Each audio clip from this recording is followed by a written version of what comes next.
Generated video mula sa China na inilarawan ng mga Pilipino na parang yun nga bilang unggoy, no, napanood naman ang halos lahat at nag-file na ho ng diplomatic protest ang ating DFA. For now ho, bilang kayo ho ay chairperson ng Center for People Empowerment and Governance, ano ho ba ang naging reaksyon nyo nung nakita nyo ho itong AI video na po? Siyempre, bilang isang Pilipino, nagalit ako. No? Nagalit ako na kasi habang sila na nga yung nanghaharas sa atin dito sa ating sariling karagatan. No? At recently nga, pinipitik pa tayo sa kanilang claim na kanila yung Batanes, no, through Taiwan, no? Tama. Na probinsya nila. Oo. At ginawa pa ito sa tiniming pa itong ganitong depiction nila na ano tayo, no, para sa ano nila, parang video na parang unggoy, no, na nakabarong Tagalog. Oo. Ginawa pa ito sa panahon na mainit celebrate natin yung 10th anniversary ng ating arbitral sa ano, no, sa arbitral tribunal, no, decision, no. Kaya nakaka-insulto, no. Itong ginawa nila, parang inaharas na nga tayo, iniinsulto pa, tapos ayaw pa nilang sumunod doon sa desisyon ng UNCLOS, yung arbitral tribunal na creation ng UNCLOS, no, UN Convention on the Law of the Sea, kung saan sila ay miyembro katulad ng Pilipinas. Pero for now, kasi ako personal, nakikita ko sa mga social media, parang nakukulangan din ako, Prof. Parang kulang ang mga reaksyon, let's say, sa ating mga legislators. Di ba dapat medyo talagang nagagalit sila or what, ipakita nila na at least this is something that we should defend dahil territorial natin to, jurisdiction. Pero parang kayo ho ba, ano ba ang pananaw ninyo? Kasi ang nag-comment, ito pang si Senator Robin Hood Padilla, na parang kinall out niya pa itong si Commodore Tariela, na sabi siya ang una nag-draw ng first blood, Prof. Pero hindi rin tama yung ginawa ni Senator Robin Padilla. Oo. Si anong sisisihin? Si Commodore Tariela. Dinidepensa lang niya yung natin, no? Ating soberanya at panghaharas sa atin bilang head dati ng Coast Guard, tapos ginawa pa siyang tagapagsalita nung natin, no, dito sa issue ng West Philippine Sea. Kaya niya talaga yun, trabaho niya at bilang isang Pilipino din na idepensa niya yung ang problema kasi dito sa mga Chino kapag dinidepensa natin yung sarili nating karagatan, no, sinasabi nila mga troublemakers tayo, no, parang ginugulo daw natin yung relasyon ng Pilipinas at China. Tapos ang pananaw nila kung doon sa kanilang narratives,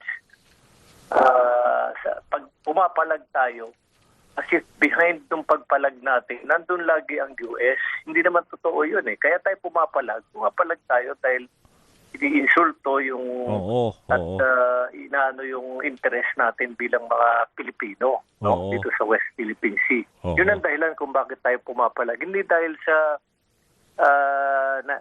likod natin ng US sinusulsulan tayo na pumalag sa kanila. Oo. Kasi ang panindigan naman ni Commodore Tariela, Prof, di ba sabi naman niya, yung aggression nanggagaling talaga sa China, yung harassment, tapos sinasabi niya, tayo naman, we only document what is happening. Hindi naman tayo nag-i-start or nagsisimula di ba? Hindi naman tayo nag-agitate. Tama ba, Prof? Tama. Oo. Actually, ang bahagi yun ng strategiya ng Pilipinas nga Oo. Na yung talaga, i-document itong ginagawa ng China. Tapos, para makapag tayo ng simpatya, no? Yes. Kasi after all, ang binabiolate ng China dito, international law. Patay doon sa naging desisyon ng arbitral tribunal, bahagi na ng international law na itong West Philippine Sea na bahagi ng ating exclusive economic zone, atin ito, hindi, tapos talagang binasura ng arbitral tribunal yung Mm. tinatawag ng China na 9-dash line nila, no? Mm. Actually, nakinabang din dito sa desisyon na ito yung ibang ASEAN countries na kapitbahay natin sapagkat yung kanilang karagatan na bahagi ng South China Sea, no, kabuuang South China Sea, apektado dun sa walang batayang claim, no, ng 9-dash line. China. Oo, yung Oo, 9-dash line. 9-dash line nila. Oo. No? Walang ano. Kaya sila rin nakinabang eh. Oo. Itong Vietnam, halimbawa, pati ang Malaysia, dahil may parte ng kanilang karagatan na inaangkin din ng China. Oo. Yun din, kaya yung ating medyo maingay yung sa atin kasi yung ginawang strategiya ng Pilipinas, yung talagang i-shame yung China Oo. sa pamagitan ng pag-document nung kanilang ginagawang panghahara sa atin.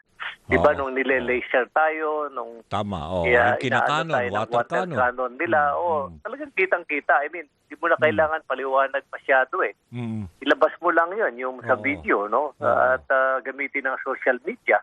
Oo. Talagang maano sila. Oo. Kaya ano talaga sila doon, natatamaan talaga Oo. yung pinapakita sa mundo na hindi nila dapat kasi bilang isang economic at global power kinikilala nila at nirerespeto nilang international law. Ngayon, ayaw ko ring sabihin na dapat nating katungan ito, no? Kasi ang ano rito, whether we like it or not, kapitbahay natin ng China, tapos ang China isang malakas at mayamang bansa, no? Kaya it's also in our best interest na imbis na gatungan itong problema tigalot natin with China, subukan nating ayusin, no? Ayusin kasi meron nga kasabihan kahit na yung mga Chinese na it is better to have good neighbors than distant relatives. Kaya nga. May kasabihan ganun kasi lalo na whether we like it or not, geographically kapitbahay natin sila. Tama Tapos naman. kung gumanda sana ang relasyon natin with them, no, gumanda at mag-i-improve, marami rin tayong mapapakinabangan kasi yung dito sa second sa economic power. Economic power. Sa growth at prosperity ng China, bilang kapitbahay nila, pwede tayong makinabang din, no? In terms of investments, loans, no? Tapos lalo na yung so, tourism natin, mga no? infra projects, di ba? Pwede sila mag-finance or whatever, di ba? Yeah, kaya I would prefer na wag na nating gatungan masyado ito kasi wala namang ano ba yan? Kung ang purpose natin makipag-gera sa kanila o kaya makipag-away lalo na wala namang hahantungan. Pero tama lang, Prof, na talagang naghahain tayo ng diplomatic protest. Pero gusto ko lang tanungin kasi timely din, nandito ngayon si State Secretary ng US, di ba, si Marco Rubio for this ASEAN meeting. So, tingin mo ba dapat ito talagang pag-usapan din ng Pangulo? Kasi tayo, part nitong mga balikatan exercises din with the US tsaka pa nga Australian troops Anong tingin niyo? Siyempre. Pero ang maganda dito, wag na nating masyadong i-drum up itong dahil sa pagpunta ni Rubio. Kasi lalong lalakas yung ma-antagonize ang ma-antagonize at lalong lalakas yung paniniwala ng mga Chino na behind dito sa ating galaw ang US, no? Ganun ang nila kasi pananaw, ganyan Parang wala tayong sariling interest na pinapanindigan dito sa isyong ito Dapat nating ipakita na walang kinalaman yan, no? Parang hiwalay yung relasyon natin sa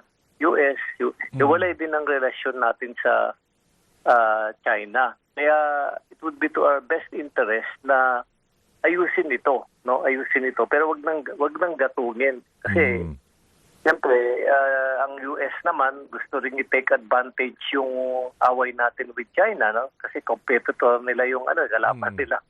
China ngayon sa global sa global power no? Kaya siyempre pag nagmamaneuver din ng siguro at yung pagbisita ni Rubio is part of the US strategy na i-take advantage uli itong away natin with China.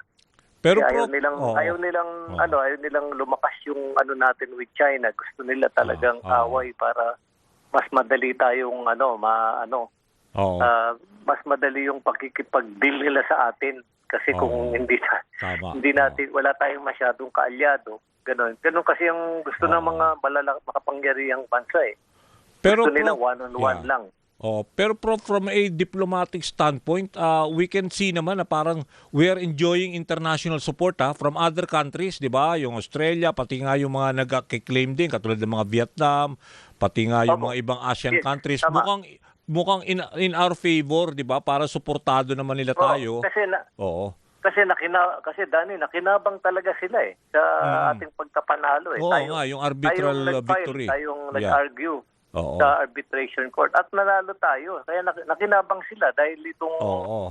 itong mga barko nila kasi very heavy ang global trade dito sa West Philippine Sea at South China Sea as a whole, no? Mm. Apektado yung nila sa pagkapanalo natin kasi gusto ng China kasi kulang na lang yung kailangan mo ng permiso, no?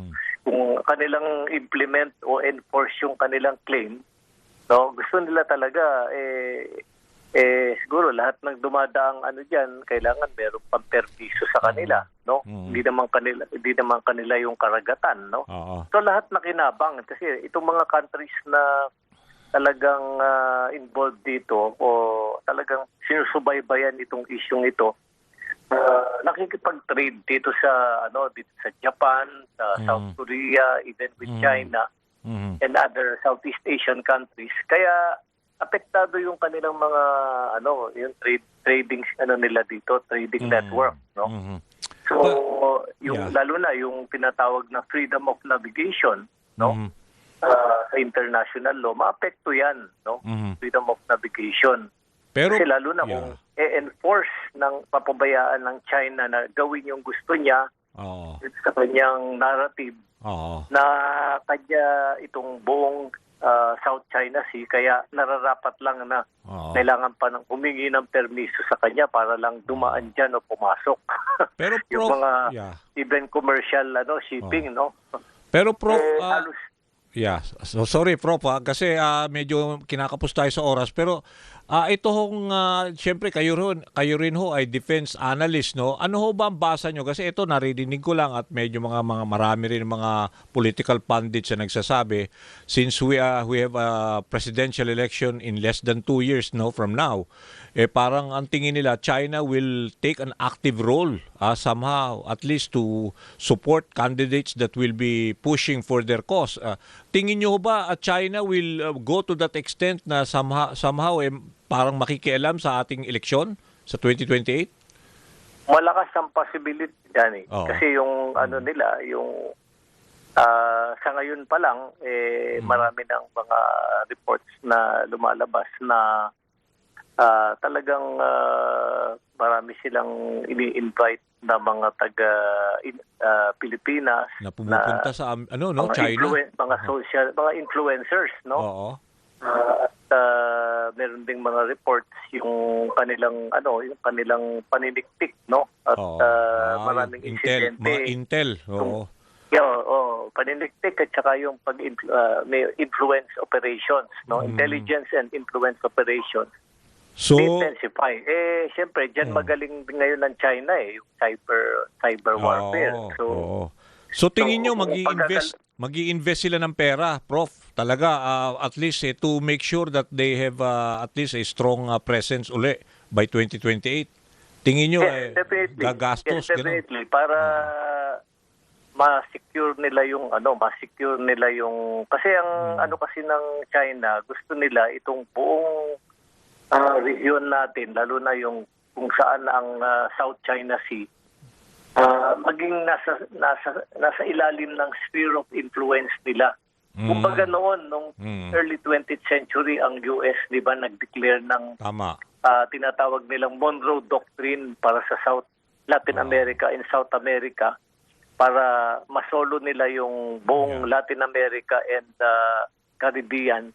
Ito naman ang China, gusto nila yung version nila ng Monroe Doctrine dito sa South China Sea at ASEAN region. Okay. No, para Sige. hindi pwedeng pakialaman o paghimasukan ng sino mang ibang bansa except ng China. Okay. Prof, nako, kapos na ho tayo sa oras, pero maraming salamat to sa mga insights, yung mga ibinigay nyo, ibinahagi nyo sa amin. Maraming salamat po, Prof. Maraming salamat din sa paanyaya. Okay, yan ho ang chairperson ho ng Center for People Empowerment in Governance. Isa rin ho siyang defense analyst at former professor ng public policy dyan sa UP Manila, si Professor Roland Simbulan. Okay, maggagap lang ho kami, Huwag ho kayong alis dahil babalik ho ang programang Kabayan.